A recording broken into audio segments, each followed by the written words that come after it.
Hello, everybody. This is 19 to the dozen.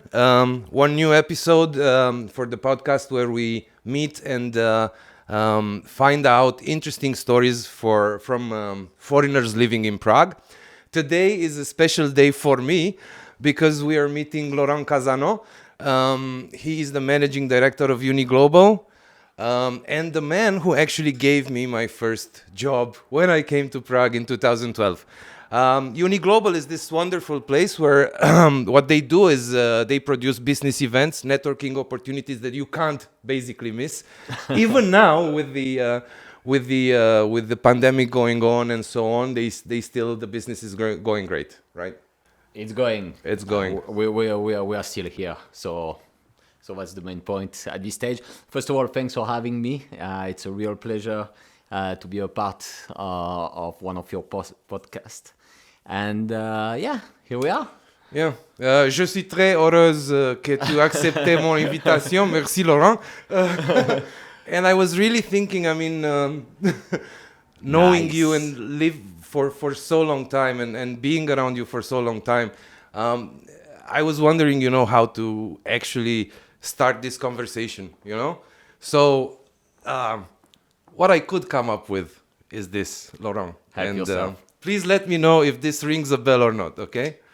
So, Rossi, Maldini, Varese, Costa Curta, Tassotti, Lentini, They all have a common Rijkaard. point. They all have a common point. Oh, God. Let me finish. Yeah. Rijkaard, Donadoni, Albertini, Van Basten, and Massaro. The first 11 of the second leg quarterfinal 1991, Marseille AC Milan. We drove there 1-1.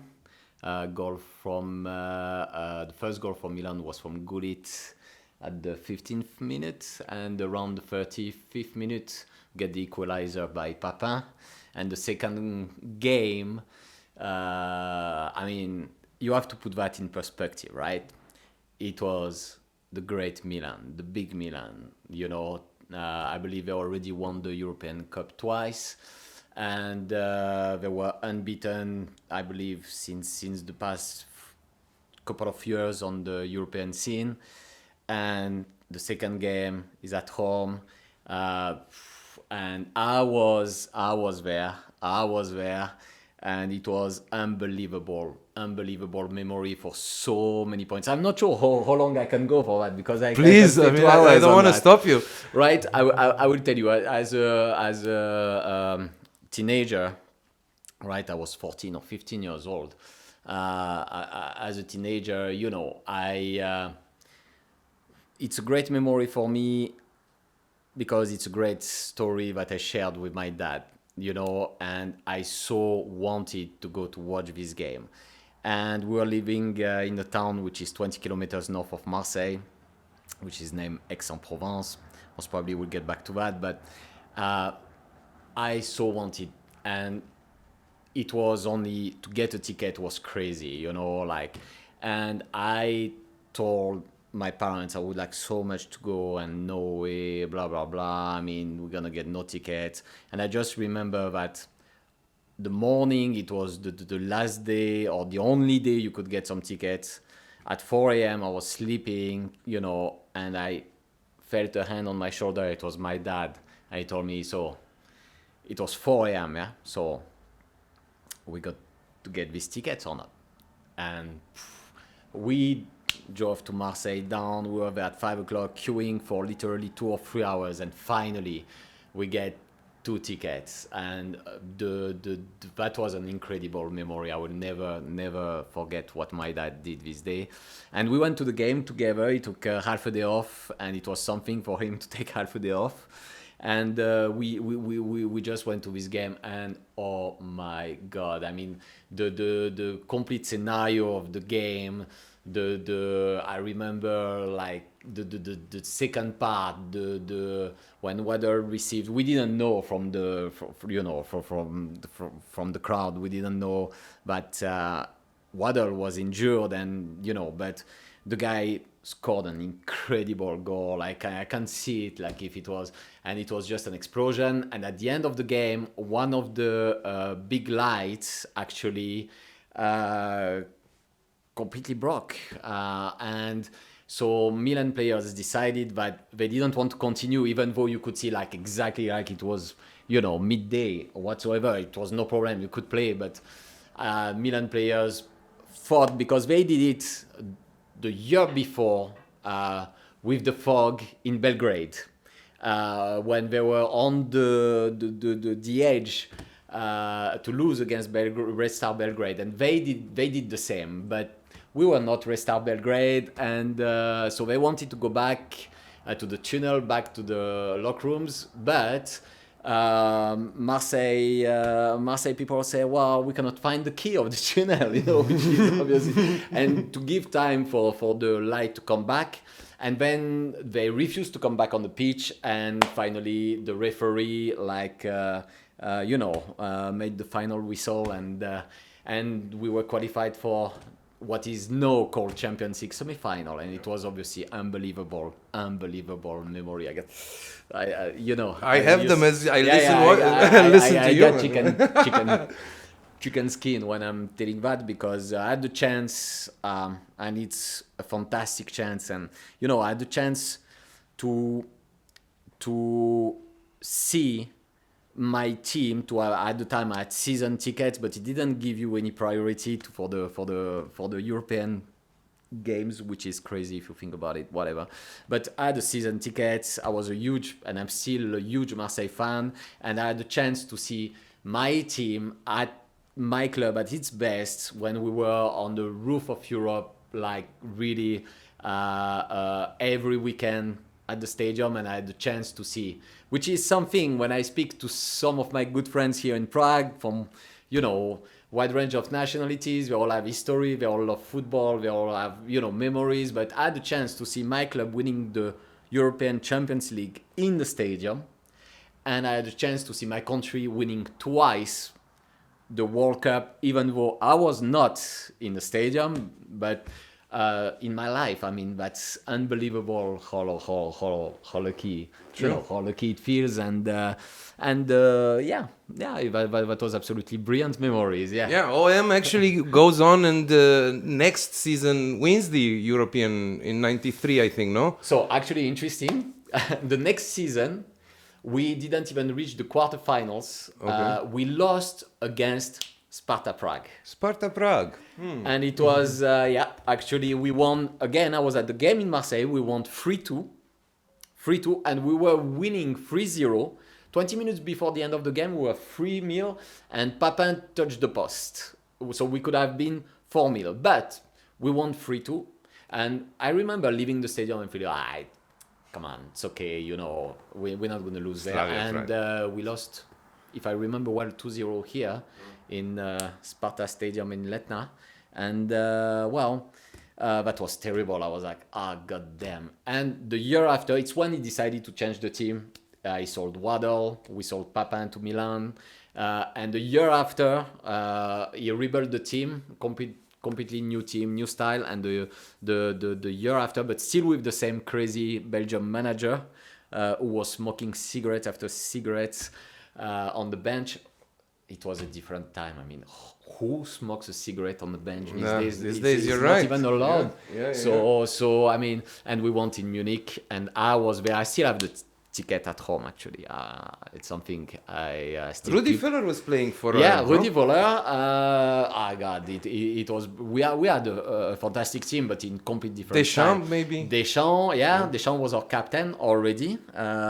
We had Rudy Voller, Alan Boxish, who were like in front. Yes. Abedi Pelé was still there in midfield. But we have a very, very strong defense. We had Barthez as a goalkeeper. When he was good, because after that, when Laurent, he was young, with all the respect, he sucked so bad towards the end.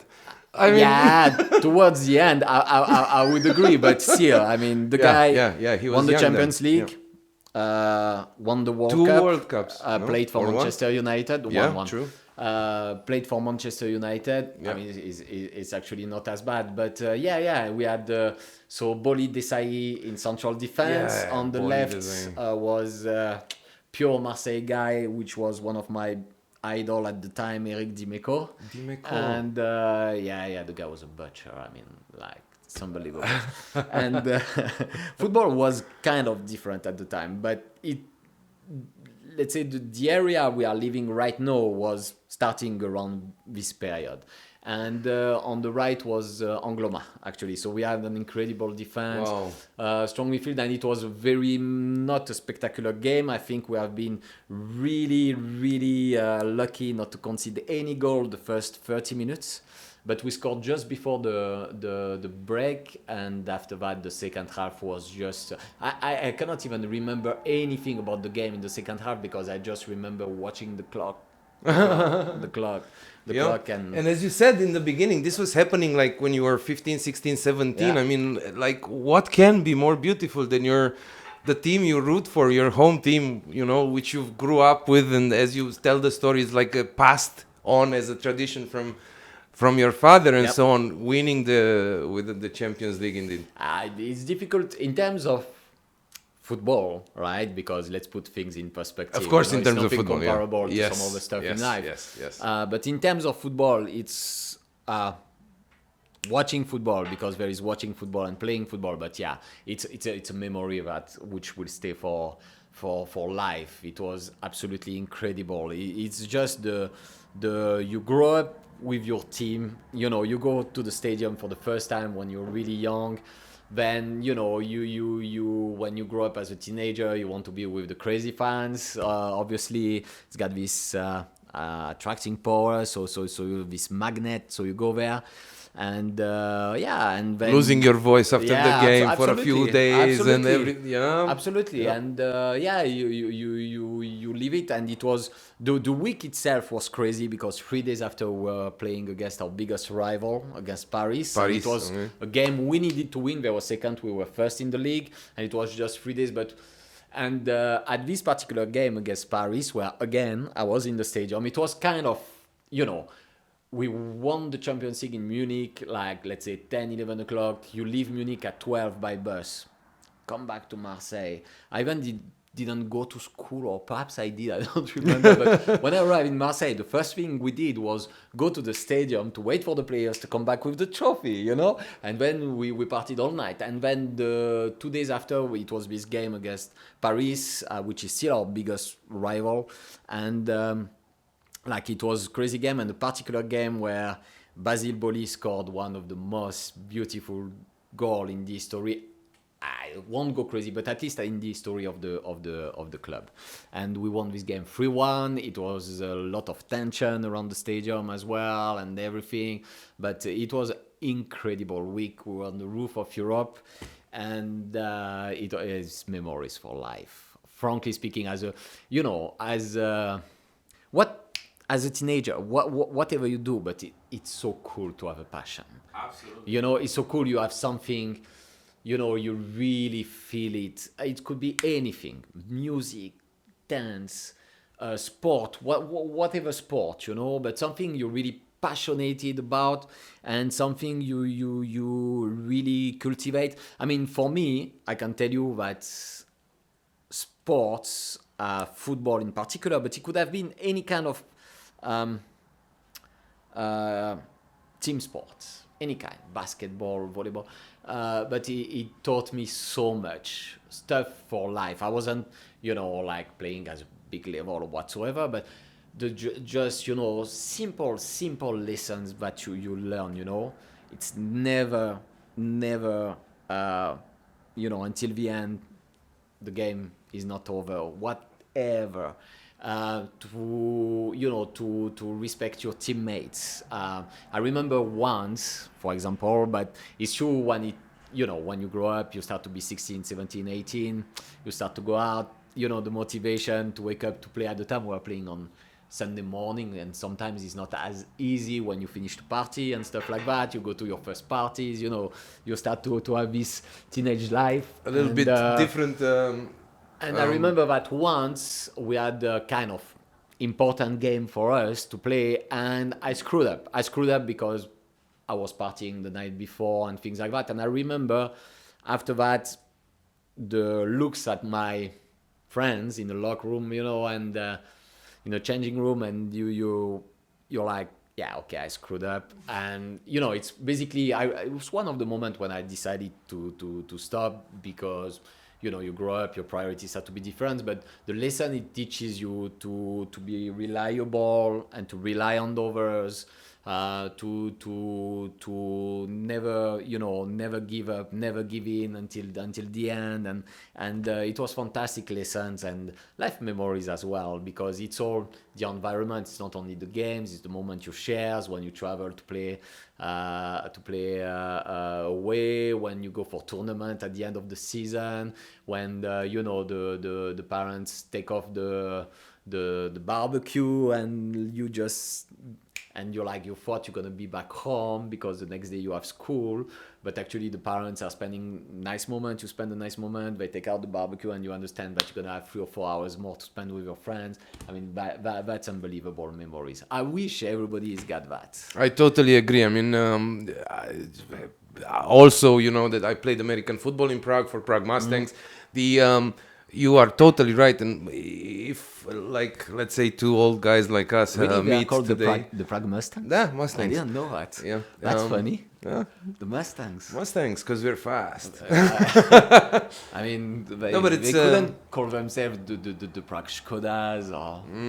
There's also like Prague Lions, Black Hawks, and Black Panthers. The which are Lions now, make like, sense, yeah. because the blazon, how do you call it? The blazon The of emblem, Bohemia yeah. is a kind of lion. Could be, yeah. Yeah, but I think so, this somehow. is the American way. There's Pardubice Bucks or something like that, and there's Trinec Sharks, and so yeah. But going back, I totally agree sure. that young people are missing this kind of team kind of thing. Although friends that have like teenager kids now are telling me that they've moved the whole kind of team thing to Discord and to gaming and to all this kind of stuff. I mean, they are still socializing and getting the lessons in a way about team play, but it's not about real sports. No, they say it's about killing monsters. Yeah, but I will tell you, I had a lot of conversations about that with my bro, because his son is absolutely fun. He's in gaming and stuff, and it's difficult because, come on, I'm not as old yet. Of course, no, yeah. What guys are you doing? When, for example, I'm living in a very interesting place in Prague. I'm living exactly between Bohemian Stadium, Okay, and Slavia Stadium. All right. Vršovic, right? Oh yeah, absolutely, absolutely. It's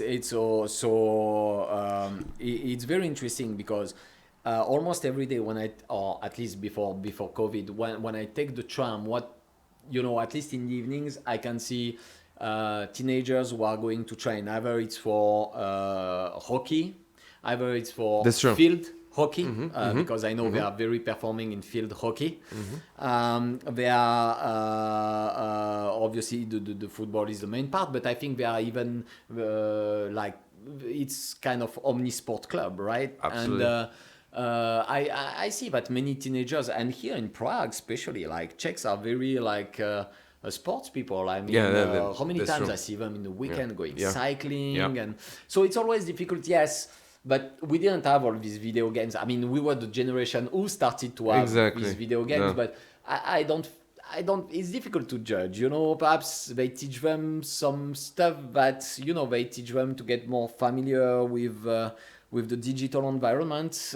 They teach them, perhaps some of them start to be interested by coding, and do stuff which would be super important perhaps in their future life. But at the end of the day, I'm not sure that young people are so different. It's always something. When I'm a college dropout, but before dropping out, for some reason, Like all millionaires, I stayed a bit. It took them 2 years to whatever, and I decided to study history. And One thing that I learned, which was very surprising for me, if as long as I made studies, in average, in France, in the 19th century, what would you say was the average uh, age for someone to have his first sexual relationship? I would not know. 19th century, France. Like that, average. I don't know, 14, 15. Okay, They must 17. have started 17. Yeah. And I thought you were like the lovers of the earth, man. I thought you would fuck everything that and moves. yeah, okay, Either we'll you get or back- the Italians. I mean, who else? We'll get back to that. We'll get back to that. We'll get back to that. Okay, but 17 years old. 17, 19th century. And 100 years later, okay, mid-end of the 90s Okay. in France, what was the average? Same? Absolute same. Okay. You know, which shows, it's very, at the time I was like, no way. It shows somehow that, you know, yeah, when I was young, when we were like, it wasn't, I mean, things changed, but to have this idea that, you know, it was the good old time. Yeah, of course, in your memory, but it's very difficult to be judgy with the young generation, or the young generation. Look at me.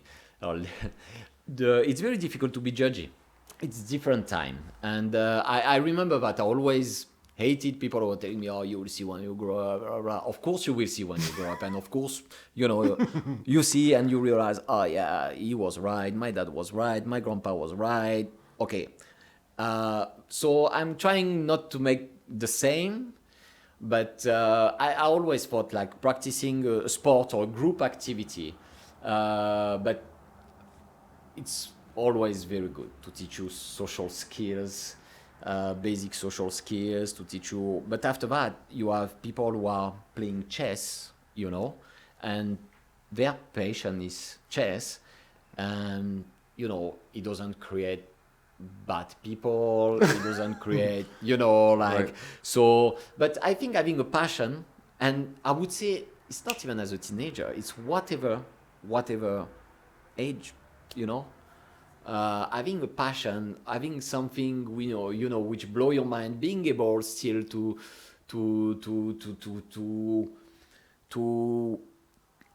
cry or to jump or to make you explode, you know, internally, like to have this emotional orgasmus, you know, like it's I think it's a good thing. Yeah, definitely. Yeah. And this is what I remember you were trying to pass on the sales floor as well. Like, right? Yes, because there is a moment when for me I it's really difficult to understand that you can succeed at something or be good at something. If I mean, sometimes you can be naturally good at some stuff that you don't really enjoy or whatsoever, but for me, I don't understand doing things without emotions. I don't like I mean, it's always be I happy, or perhaps I'm lucky. I don't think it has nothing to do with luck, but let's say I'm happy to do something every day that honestly I'm happy to do. I'm not saying, let's not bullshit. It's not every Monday, you know, 17th of November. You had a very good weekend with friends, you know, or family, you party, or I don't know. You had just a hell of a weekend, whatever you did. You have a hell of a weekend. You really enjoy, and it's Monday, 17th of November. There is half snow, half rain. Prague is muddy. You know, the weather is dark, and you have this big, fat, long week of work in front of you. So I'm not saying that, yoo-hoo, I'm jumping everywhere. Yeah, great. You know, it's not what I'm saying. Let's not bullshit. But overall, there is numbers of days when I'm waking up, and frankly speaking, I'm really happy to do what I'm doing. And I wish everybody can find the same. So there are some tough moments. Obviously, it's not, sunshine and rainbow every day, but yeah, and it's sometimes it's very important to how can I say that? Um, it's not really appreciated, but to be able to really be wow for whatever. Sometimes little things. I mean, for the first time last summer, I went to south of Czech Republic to a place called Lipno. Okay. It's kind of artificial lake. You have a dam, and it's originally where Vltava, where the river here in Prague comes from. And it comes from the Alps, from the mountains there. And they built this dam in order to make this kind of giant lake, small sea, whatever. And I've been there, and it was just like beautiful. And I remember saying to my son and my wife, like we arrive on the top of the kind of hill or mountain, small mountain, which is there, and I was like, let's stop here for a few minutes. Like, it was beautiful. You see on the other side some forest and this field of grass. From far you have the feeling you want just to go to run, roll, and no, that's super cool. And just moments like that. So sometimes you want to really seize it, and you have the feeling that the minute by itself could be even bigger than your life, if you know what I mean. I mean, I'm perhaps going too far, but it's sometimes you have this amazing feeling, and yeah. I mean, after it's not perfect every day, sometimes you have this amazing feeling that, bless the law that you don't have the legal right to hold a gun with you, otherwise. All right. No. I'm gonna actually. We are now talking to the American barber in Prague. I don't know if he will accept or not, but that would be one of my questions for him. I mean, what the fuck is going on there with gun rights and everything? Because just as a parenthesis story for just, but yeah, they had more shootings the last week than days in the week. I mean, there was like maybe 10 mass shootings in 7 days or something like that. They are going crazy, man. And gun ownership, it's yeah. Does France have it? No. Romania doesn't have it either. No, and I think But the Czechs, I think, do. I don't think so. I think the Gun ownership, many United States is perhaps one of the only country where you can legally. I mean, France, you can own a weapon like in Czech Republic, like everywhere. If you are a hunter, Yeah, you if you're no, but it's highly controlled. The point with the US, but it's something which is, I believe, I've never been to the US, and it's why would you? I mean, you were born in Provence. You have the south of France. It's really, believe me, it's got a big attraction power on me, and yeah. And let's go on the weapon. And the point is that it's all about history and environment, and this country has been built in the. I mean, it's the circumstances made them like putting that, because you have to understand that they made their first constitution. They were in war against England, which was the biggest world power at the time. So like, how can you tell people, well, no, just, we're in war, don't, it was a question of survival, not survival like, survival for their ideas and for their freedom. So they put that in this constitution, and like it was 1776. Yeah, all right. And you have to understand that these guys were really, really like fighting for what they believe was true, and And after that, even when they gain their independence, still they gain independence on the country they didn't know themselves, but they still need to explore, right? So the after that, if you ask myself if they should do something about it, yeah, definitely, because it's going too far. But again, like everything with United States is based on the fact that it's it's a very young country, and it's That is very true, difficult yes. for us To Europeans to Europeans, understand that. to our So- standards, yeah, it's just a so- teenager. They are just having, yeah, that's true. It's a very young country. It's a very young country. I mean, and we have tendencies to forget that. And for example, do you know that United States of America was the first country ever, not sure if many people knows that, but to create a national park? No, I did not know that. I never know if it's Yellowstone or Yosemite or I Okay. assume it's Yellowstone, and I assume it's somewhere like at the end of the 19th century. But they were the first one ones. to create a national park. I'm pretty much sure it's Yellowstone, but Which is funny if you think that they are also the ones which killed all the buffalo. Yeah, In a yeah, way, right? but this is interesting. You know, this is interesting because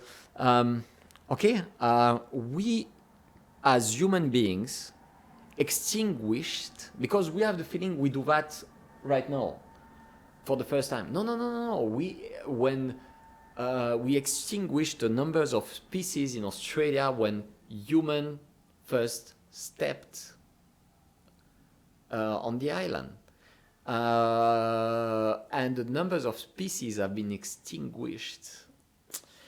And by the way, if you want a good read, and the guy explains that much better than I do, a book called Sapiens. Okay. From Harari, a this guy? Harari, Harari. absolutely. Frankly speaking, I recommend this book to absolutely everybody. Everybody. It puts things in perspective. And in addition, if you write, it's funny, if you write on internet the top 10 favorite books of Bill Gates, Warren Buffett, Mark Zuckerberg. I'm not 100% sure about all the names, but you will see that many of these big brains, at least, whether you like them or not, but it doesn't matter. They all have read this book and recommend it, and I would recommend it not because they read it, but just because it really put things in perspective and really, bring some type of questions that you never thought about before, and it's amazing to see how things are not exactly the way you see them sometimes. And you know what? But that's actually funny because just last weekend I watched a YouTube video with my son about maps. Okay. And if you look at a map, do the experience at home. Take map of the world and see Alaska and put Alaska and put it in the middle of the US on the same map, just with the proportions, and you will see that Alaska is almost half of the US, while Alaska basically is the size of Texas, but on the map it appears to be Bigger than... Second thing, take the US and put the US, the size of the US and the length, and put it in Russia. Okay. And you will see that you have at least 3 or 4 United States of America, the that is length, who fill in, inside Russia. No, in reality, Russia is only twice as big than the US. As surface? In length, yeah. Okay. So, But yet, as distance, I think it's huge. One of the Perspective- things I remember from my father, who was educated in communist Romania, therefore kind of was taught to love Russians, is that sun never sets on Russia. Because they are so spread, so long, that they actually do have 12, I think, hours throughout. There's always sunshine somewhere in Russia. So almost, and it's really funny to see that sometimes things are not the same.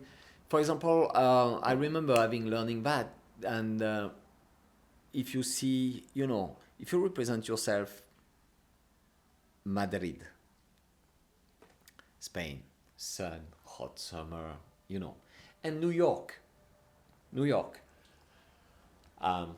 snow, uh, Walt Disney movies, Christmas movies, New York, what was this? Home A Alone show thing. about the free slots and their grandmother. Sex and the City. Okay, the You three know, slots and their grandmother. But can you, No, and their grandmother, yeah. I mean, come on. The world is true. the That's a forefront. perfect description of it. God, I'm not gonna make friends. Okay, whatever. Madrid is north of New York. Do you know what? No. Madrid. Ah, I swear Madrid to God, is check it. Who is the town? on the same launch. Madrid. Is it Yeah, longitude? Madrid is a tiny bit northern than New York. Wow. I would have never said that. Absolutely. And that's what I'm saying. Sometimes the preconceived ideas I got about things, it's leaning us somewhere in very wrong directions. And obviously, but it doesn't matter because you can fight it, you will not avoid it. How many times your mom told you whatever, in whatever language, don't judge a book by its cover. But the fact is, we judge a book by its cover. It's the kind of things like you make judgment easy on the first few seconds you meet someone for the first time. You make a judgment. It doesn't matter, but it doesn't mean this judgment is accurate or not. But and putting things in perspective, and it's true that I believe that it's something difficult to do because the world we live in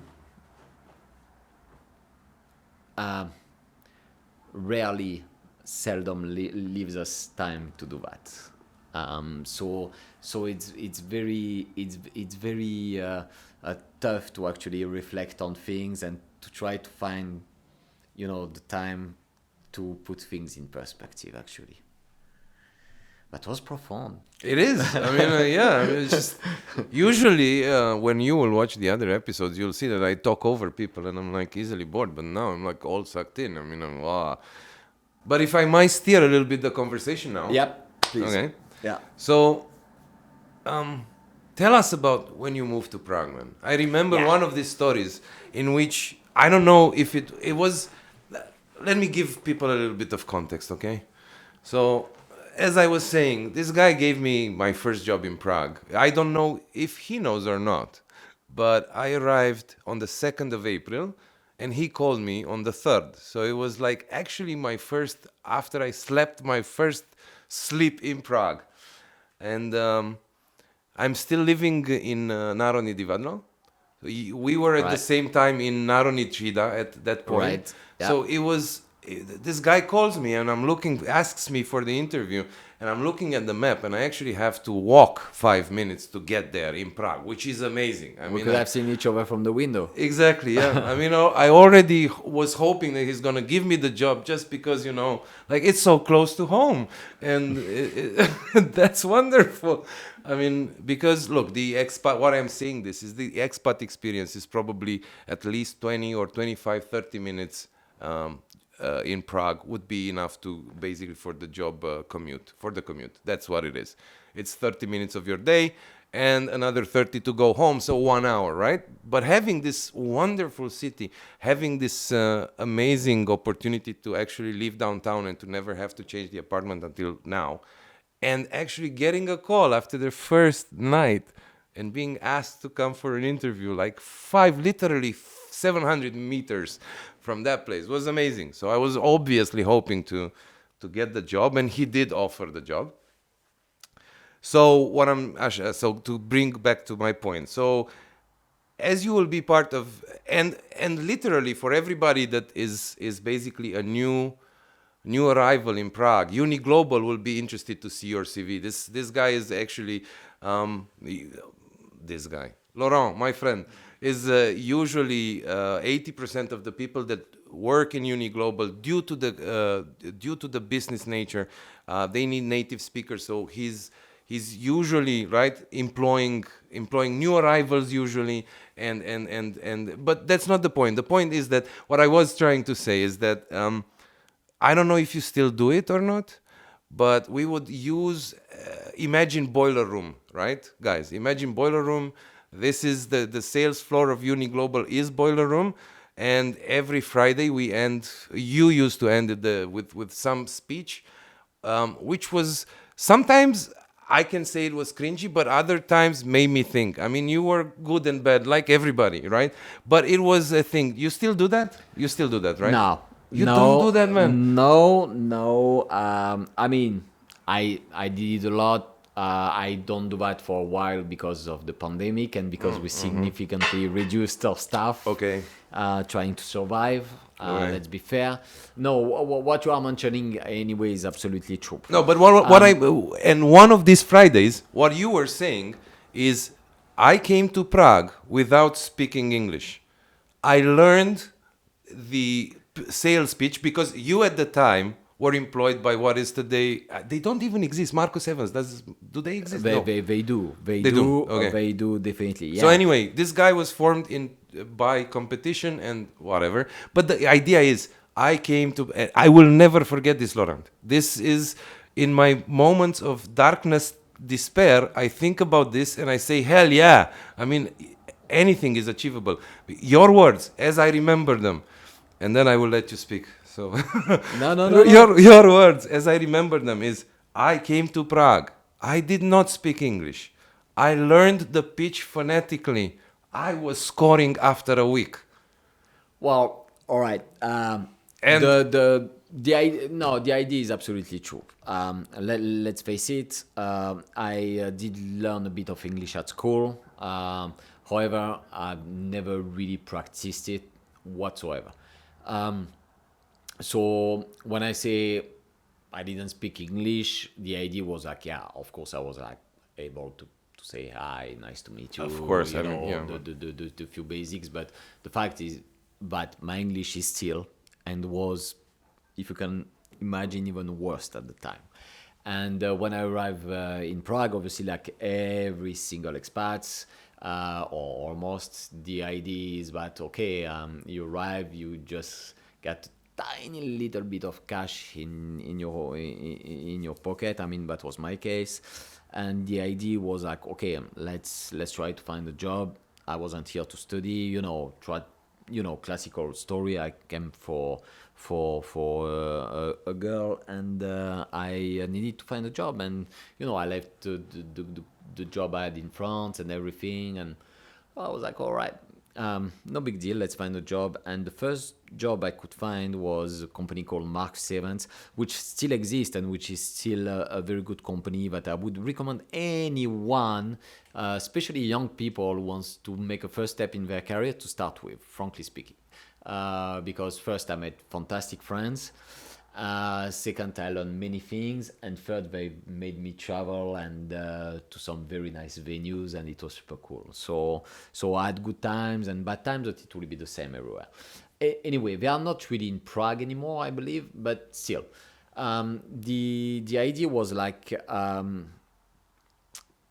my English was so poor, and during the first phone screen, when I was phone screened by one of the managers there, was a fantastic Australian guy named Christian, I perhaps was getting half of what he was asking me. All right, mate, how you do this, how you do that, all right, oh God. And I was answering, and and finally they guessed me for an interview. I went for the interview. It was an American guy named Ed who would become my manager, and interviewed me, and I was pretty much sure I would never take me because actually the first interview was a French guy, So I passed because he said, "Oh, we're gonna do it in French. You mind?" I was like, "No, of course not." You know, that was so cool. And then Ed did the second one, and I was pretty much sure they would not offer me the job. They did. However, the truth is that it wasn't the best offer I had at all in terms of money, but I had the feeling that it might be something for me, something I never did, something like. So I said, "Why not?" And we tried that, and.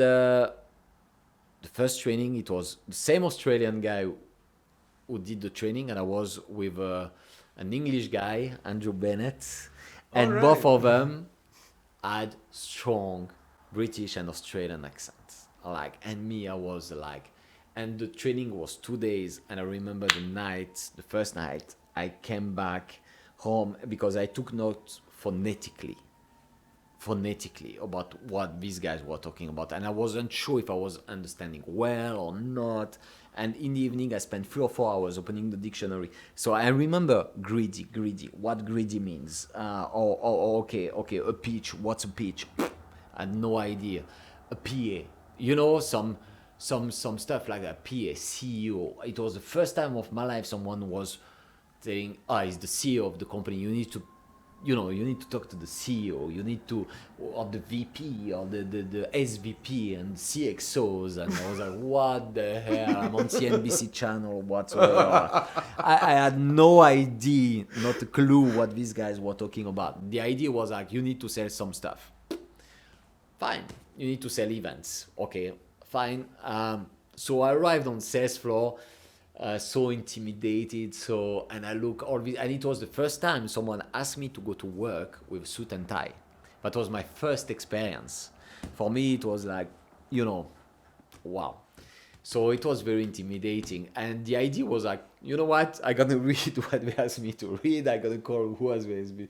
And to my big surprise, it started to work very well, actually. And but the reason why I'm still in the same industry years after. But it was really, really funny because I remember that I surprised the conversation when I arrived perhaps the third of the fourth day. I surprised the conversation between the same Australian guy and the American guy, asking themselves if they should fire me. And no big deal, because I would have exactly thought the same. Should I fire myself?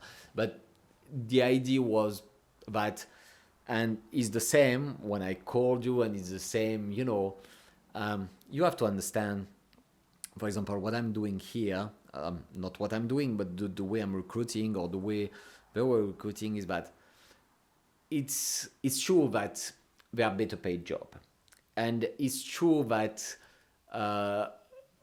what we are asking people is repetitive, might sound a bit boring or whatsoever, or it's not that it was the kind of jobs I was dreaming not to do, to be honest, at a certain period of my life. But the truth is that you give a real first or even second opportunities to people who get rejected for whatever reasons, either because they don't have real know-how in anything.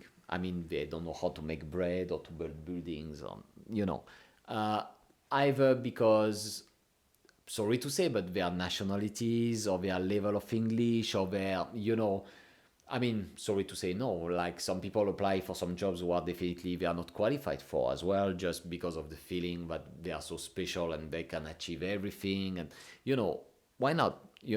I'm not saying they shouldn't do that, but here we give, to be honest, sometimes it's a bit like McDonald's. We are not perhaps the best employers in the world. We are not perhaps but we give people a chance to achieve by themselves and to get to a realistically high level that they would never reach in some other companies.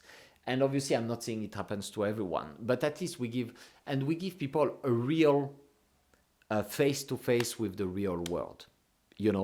They learn stuff that they will never forget. Exactly the same things I learned. What is the CEO? What is a CXO? What is a VP?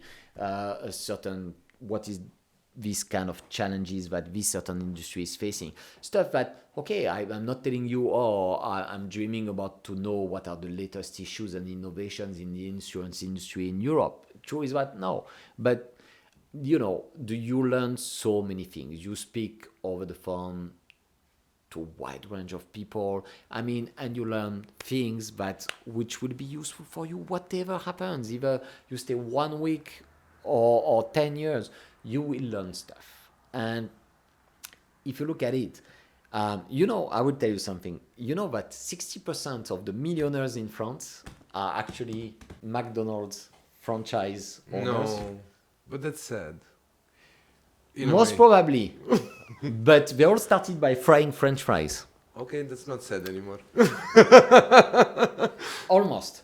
Yeah. Frankly speaking, because it's even tough to think that those companies offers a fantastic experience in terms of learning how to manage people or to, so I'm not saying, obviously we're not McDonald's and don't get me wrong, there is perhaps 10 years I didn't enter McDonald's whatsoever, but it's against my religion. No, but seriously, No, I totally we give agree. people a very first chance, a very first step, whether they stay or they leave.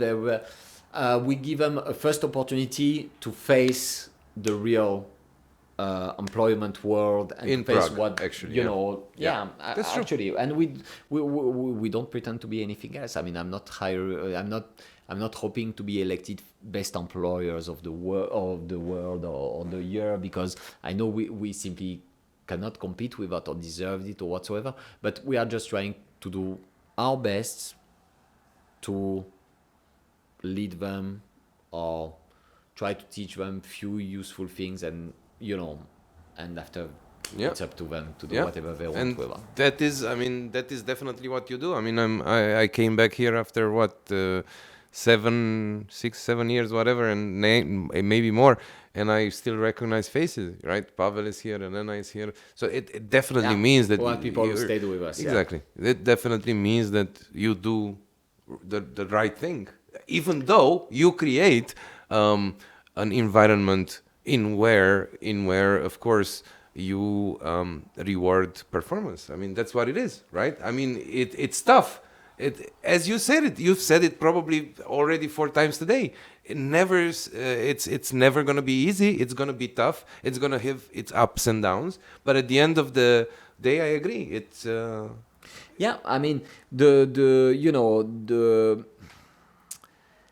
performances, the notion of performances, success, things like that. It's always difficult for me to speak about that, because I have a complicated way, because yes, it's good, but it doesn't have to be overrated. It's how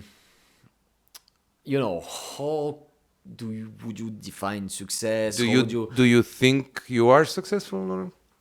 Yeah, but Okay. not necessarily for, the professional reasons. I say that somehow professionally, I would say I'm successful because I like what I'm doing, and so this is, for example, for me, one of the reason I really like what I'm doing. I have a passion for what I'm doing. I would say, really. So I'm happy to do what I'm doing, but it's far away to be the only reason to be successful. I would say that the reason why I feel it like that is because I have the feeling that I'm using my potential.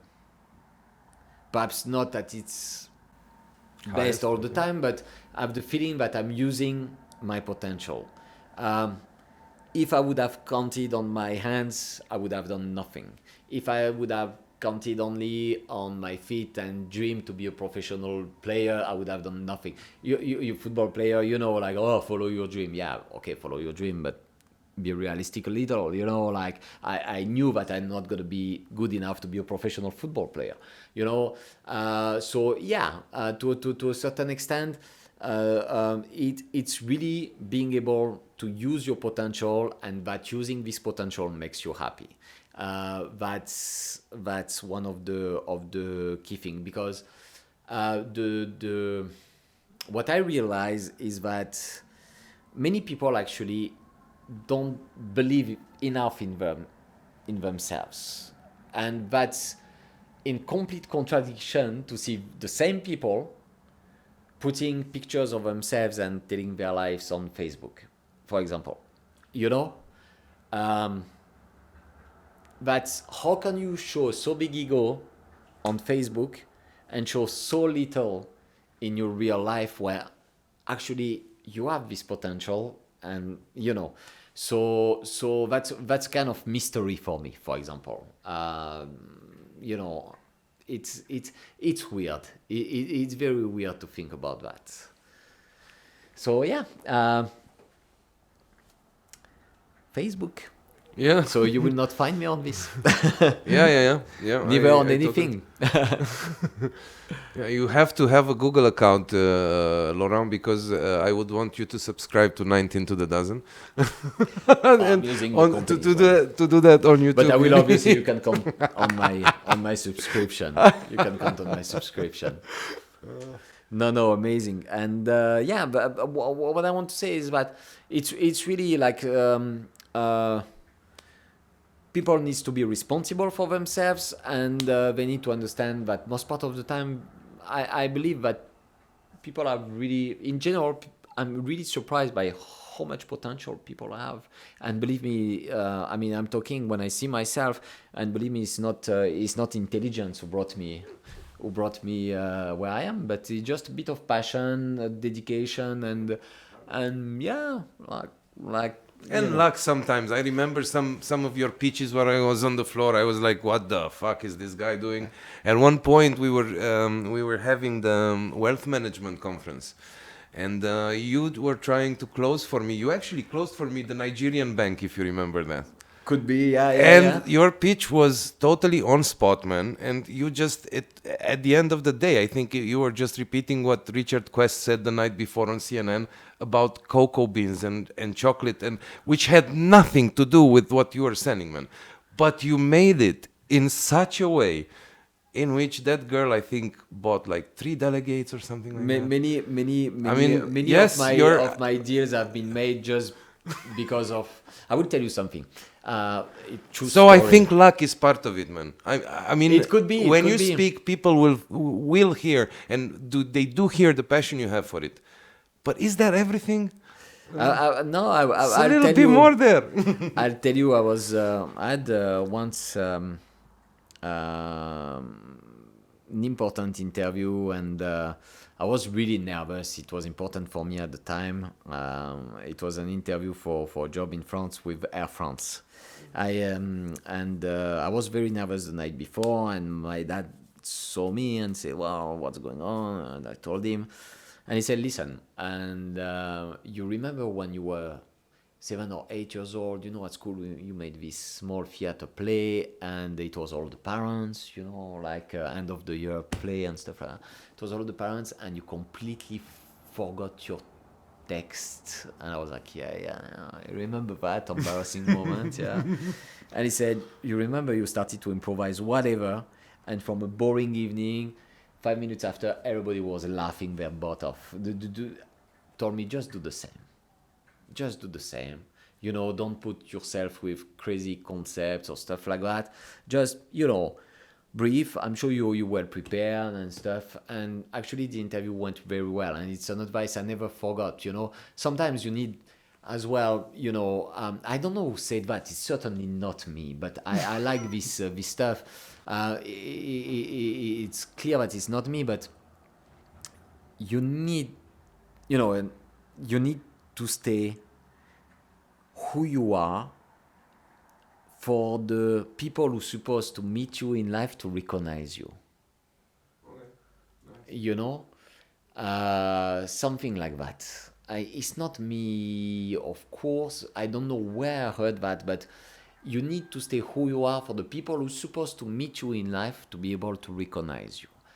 And yeah, I think that at the end of the day, many times I'm like, okay, from now on, you're gonna be the cold guy, cold manager. It never works. After 2 minutes, I need to say an non-politically correct joke, or whatever, so bullshit, or it's don't fight yourself, stay who you are, but the idea is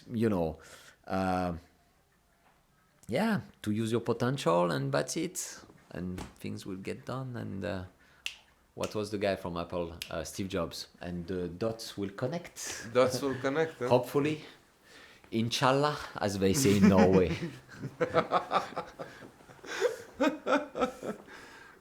Stan, do you have anything? Any question? Anything? I wanted to ask if you followed the recent scandal over the creation of the Super League.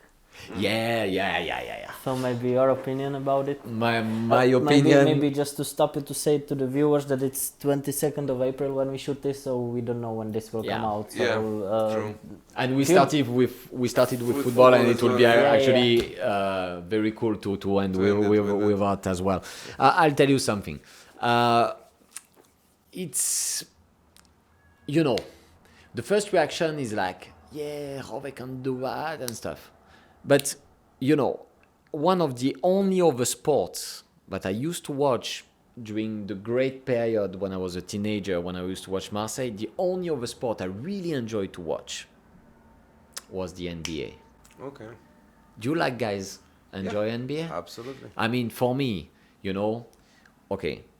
The Maradona, Chicago Bulls from 96, 97. I even remember though, that team. but a pass from Maradona, a pass from Chris Waddle, or a pass from Roberto Baggio,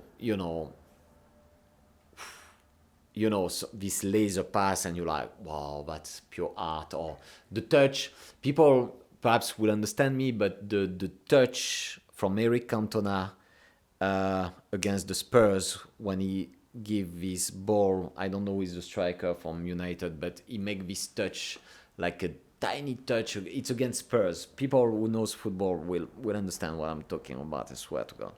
But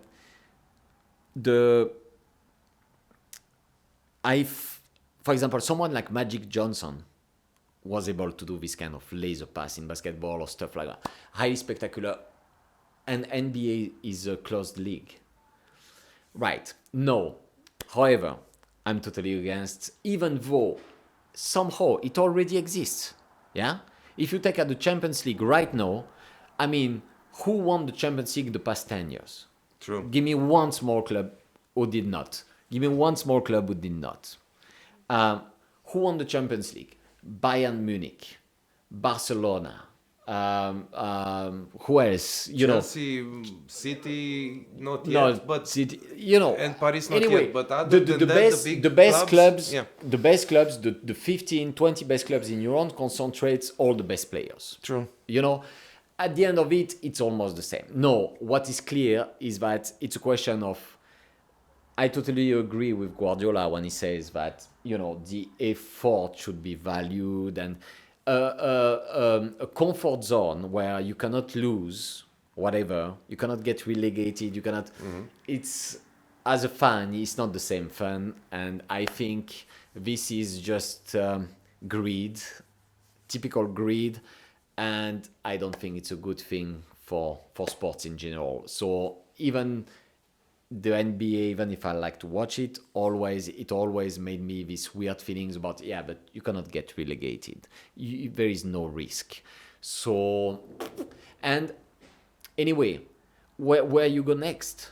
Okay, we have this league about the 15 or 20 best clubs.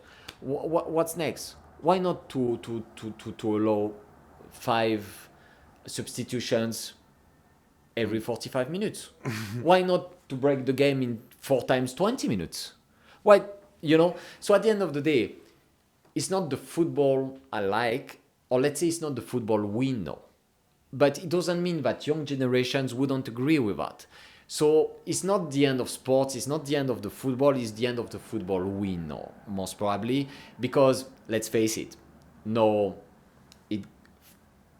I'm super happy that it's not gonna happen, but it's not gonna happen right now. And I think that in any way is the way it's going, and in few years, unfortunately, it's gonna happen. But I will always miss the moment where the champions of Albania can go to play the champion of Spain, when the champions of Malta can go to challenge, Manchester City or whatsoever. And I mean, yeah, okay, Manchester City, fine. Well, like there are new clubs, but I don't think you buy success in anything. And it's not a hazard if they didn't won the Champions League so far. And I think now that they start to understand how it works. But success, it's difficult to buy success. It doesn't happen like that. You need to face. That is very true. Yeah. I saw another quote the other day, like a winner is a loser who didn't give up. Most probably there's a lot about that. If you come back to Marseille, we lost in semi-final of the European Cup before beating Milan in 1990, and in semi-final against Benfica we would have won billion times, and we have been out of the semi-final of the Champions League because a goal from hand. Okay. And it was terrible. I cried all night long. My God, I was a baby crying all night long. But yeah, it doesn't come this way. To me, this is kind of the way the press presents it is a little bit deceiving, because to me the problem is you can have competitive leagues without relegation, NBA, NFL, all the American system, right? So yeah. But then again, as growing up on the stadiums, following my Poli Timișoara, the local team, Sure. Our greatest rivals, for example, are Dinamo Bucuresti or UTA Arad, depends on who you ask. But the point is, even if both us and them would be at that level, the passion for those games is that it's once a year. So you look basically at the beginning of the championship, what week it will be in. You already apply for holiday the day before, the day after. You have a very good point. If that will happen every 3 weeks. Yeah, you get used to it. And emotions is not something you buy. Exactly. Emotions is not something you buy. Emotions is clearly something which happens without sometimes expecting it. And it's true that these European games or stuff, I was really I remember some evening watching perhaps few of them, because at the time it was UEFA Cup Winners' Cup, and Champions League. But I remember one evening watching Fiorentina against another team in France, then Monaco playing Bayern Munich or whatever, or Stuttgart or whatever, I don't know, and Marseille playing Athens the same evening, and it was great, and I have to say that I'm kind of it's a bit of nostalgic. Yeah, time, because but now with what this thing is, I think it is indeed for greed, and it's not even for the European public. It's not even for the supporters whose dad themselves and their son who are in the stands. It's no offense, but it's for the wealthy Singaporean fans, for the wealthy Emirates fans, for all the big money. Because to me, and this is basically happening, you're right, maybe we've saved football now, right? Obviously I am against modern football in many ways, but we may have saved football now, but because it's a money thing, it will come back over and over again.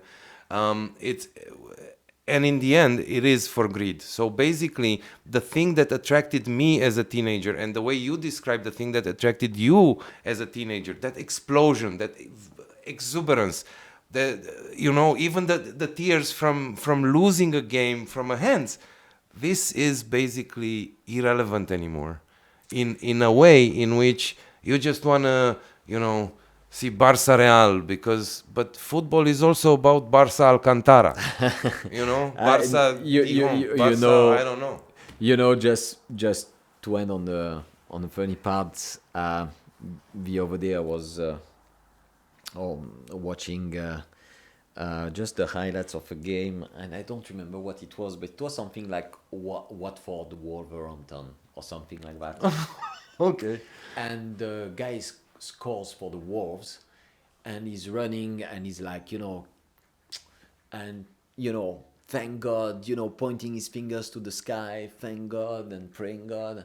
And I wanted to tell him, dude, if God is watching football, I guarantee you, he doesn't watch Watford Wolverhampton. You know what I'm saying? I mean, for God's sake, I'm saying if God is watching some games, it's not yours he's watching. Just because I see him, I'm like, thanks God. Yeah, don't worry for that. God is not watching. If he's watching football, I don't think I watch this kind of games. I mean, otherwise he's very masochist because some of the games are dead boring. And my team first these days. I looked in order to prepare for this. I looked a little bit of how OM is doing this year, and you're like 7th. We are doing bad. We are doing bad, and it's no European Cup for you this year. Nothing. And, maybe you should call Tapie again. I mean, it started great, it ended bad, but the guy is definitely the legend of the club, and he brought the club to a level where we thought it was impossible to go. But it was absolute great memory, and once again, to have the luck to live it as passion at its best, and it was a fantastic chance. And yes, this is completely independent of my will or stuff, so I was very lucky. Did you adopt any of of course not really adopt, because there's no place of anything else but OM in your heart, but did you adopt any of the Czech teams, the Prague teams? Really. I went to some Bohemka, Since you're there, like Bohemians, it's my neighbor, so I would say I would support Bohemians, and it's I like the old stadium, and it's fantastic. Moreover, there's a lot of foreigners in the stands. They have a very famous player who stays in the history of football for creating something that it's Panenka. Oh, Panenka was Bohemka. Absolutely. Cool. He does? I think it's the legend of the club, and I'm pretty much sure that once I saw him, but didn't. No, I know that I would jump to him and say, "Are you Panenka?" The only thing is left. Two things actually. Right. Do you know X-Files? Do you remember X-Files? The TV series with Fox Mulder and Agent Scully. Oh, X-Files. Yeah. It seems that, I'm not really sure, but it seems that Gillian Anderson is living in Prague. So I always end each episode with this shout out. I think I read about that. She accepted some global Golden Globe Awards from a Prague all right. hotel. So every time I finish with, please, Gillian, if you're listening to us, we would like to invite you to 19 to the dozen. And the last thing, Laurent, is what I ask everybody at the end. If you could, it's an easy question. If you could change the world in any way possible, just by snapping your fingers, what would you do, man? Wow. Okay. If I would change the world, let's think about something. Yeah, you can take your time. Something big. Yeah, I know. I will get a pair of new shoes. I'm giving it them. And I think this is absolutely fundamental for the future. And this is what I would do. If I could change the world, I'll do that. Get me a pair of new shoes. Cool. Thanks, guys, for having me. Thank it was you really so much, cool Laurent. and really fun. It was very fun for us. I hope it was fun for you as well. Absolutely. Great stuff. I wish you the best of success. Again, yes. So thank you for watching, everybody. You can follow us on Facebook, 19 to the dozen podcast, Instagram, 19 to the dozen _ podcast. We are on Google Podcast. Our YouTube channel has lots and lots of views. Don't forget to subscribe. And if you have half a brain and your English is not perfect and you look for a first professional experience, apply to Uniglobal. You can follow Uniglobal on LinkedIn as well. Do you guys have a Facebook page? No. You do? We do, but I wouldn't recommend to use this channel. Just find us uni-global.eu, apply it for a job if you're motivated, and we'll take it from there. Thanks a lot for having Thank me. you It as was well. so much fun.